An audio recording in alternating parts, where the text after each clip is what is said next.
Bonjour, je m'appelle Jérémy Mani, je suis président d'une société qui s'appelle Netino by Webhelp et qui est spécialisée dans la modération des contenus internet et réseaux sociaux. Alors, qu'est-ce que la modération?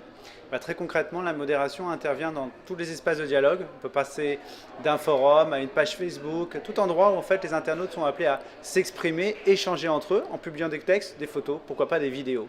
Le rôle du modérateur, c'est de permettre que cette conversation et cet échange puissent se faire de la façon la plus courtoise possible. Ça va être de regarder message par message ce qui est acceptable de ce qui ne l'est pas. Il est aidé par un outil de modération qui fait un premier filtre automatique, mais qui va être aussi là surtout pour identifier les messages à risque, parce que l'algorithme est assez fort pour dire ce message, il y a plus de risques qu'il faille le retirer que tel autre. Monsieur le modérateur humain, merci de vouloir regarder si c'est bien le cas. C'est assez simple, c'est je lis, je retire, j'accepte et parfois je bannis et je dois faire ça de façon assez industrielle tout en tenant compte des spécificités du contexte, des spécificités du langage humain, de la forme qui peut être différente. C'est parfois un peu subtil donc c'est pas si évident et le cas extrême va être capable de bannir l'individu.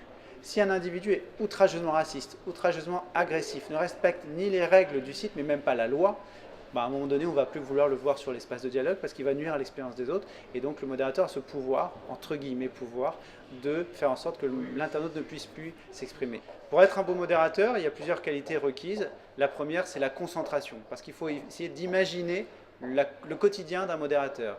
Un modérateur, il est derrière son écran, il voit passer des commentaires ou des photos ou des vidéos, des milliers chaque jour, sur des sujets souvent qui sont assez variés, parce que les conversations passent d'un sujet à l'autre. Si vous prenez l'exemple d'une page Facebook d'un grand média, il va y avoir probablement sur une journée peut-être une cinquantaine de sujets différents, d'articles différents, d'actualités, de sport, de faits divers et autres. Et donc il doit jongler là-dessus et repérer tous les messages qui sont contrevenants à la charte de modération. Donc concentration, rigueur, pour rien laisser passer, et aussi son avis personnel, on s'en fiche un petit peu. Ce qu'il faut, c'est qu'il applique la règle de la marque. Ce qu'on lui dit souvent, c'est modération, c'est une atteinte à la liberté d'expression, vous retirez des propos.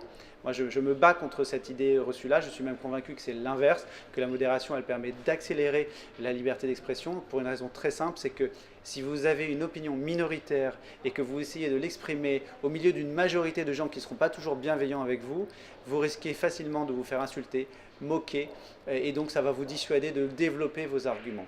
Le modérateur, il sera là pour que les échanges puissent se faire, que toutes les pensées puissent se faire tant qu'elles sont respectueuses de la loi, c'est le fond, mais que sur la forme, elles soient respectueuses d'une certaine façon de faire, d'une éthique. Pour ne pas se lasser, pour ne pas non plus être écœuré par toute l'agressivité qu'il peut y avoir parfois, il faut être dans un contexte où on se dit qu'on est là pour les autres.